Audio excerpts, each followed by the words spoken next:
డిఎస్సీలో అక్రమాలు జరిగాయంటూ ఏపీ వ్యాప్తంగా దీక్షలు చేపట్టింది వైసీపీ. 175 నియోజకవర్గాల్లో 4 రోజుల పాటు రిలే నిరాహార దీక్షలు కొనసాగనున్నాయి.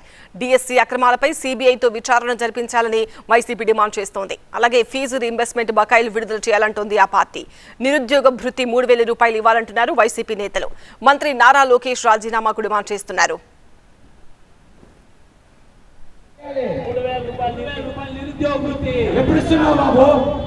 మెగా డిఎస్సీ కాదు, మెగా డిఎస్సీ కాదు, నారా లోకేష్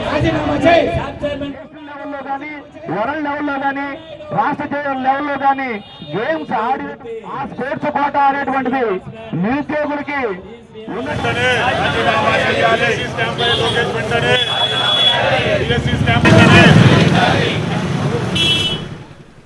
డిఎస్సీ నిర్వహణలో తాము ఆధారాలన్నీ బయట పెట్టినా విద్యాశాఖ మంత్రి లోకేష్ స్పందించడం లేదంటున్నారు వైసీపీ నేత భూమన కరుణాకర్ రెడ్డి. 16,000 టీచర్ పోస్టులకు అభ్యర్థులను దొంగ సర్టిఫికేట్లతో తమకు కావలసినటువంటి వాళ్ళకి ఒక్కొక్కరికి 20-30 లక్షల రూపాయల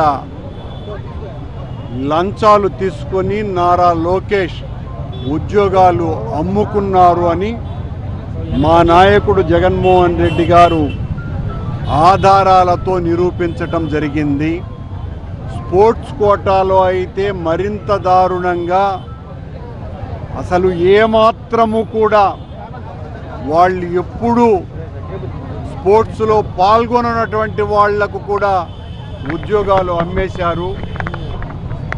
ఎవరైతే అర్హత కలిగినటువంటి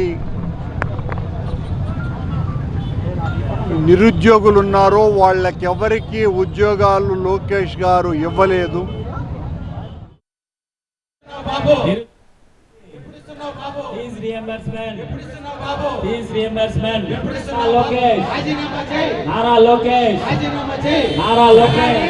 మెగా డిఎస్సీ కాదు, నారా లోకేష్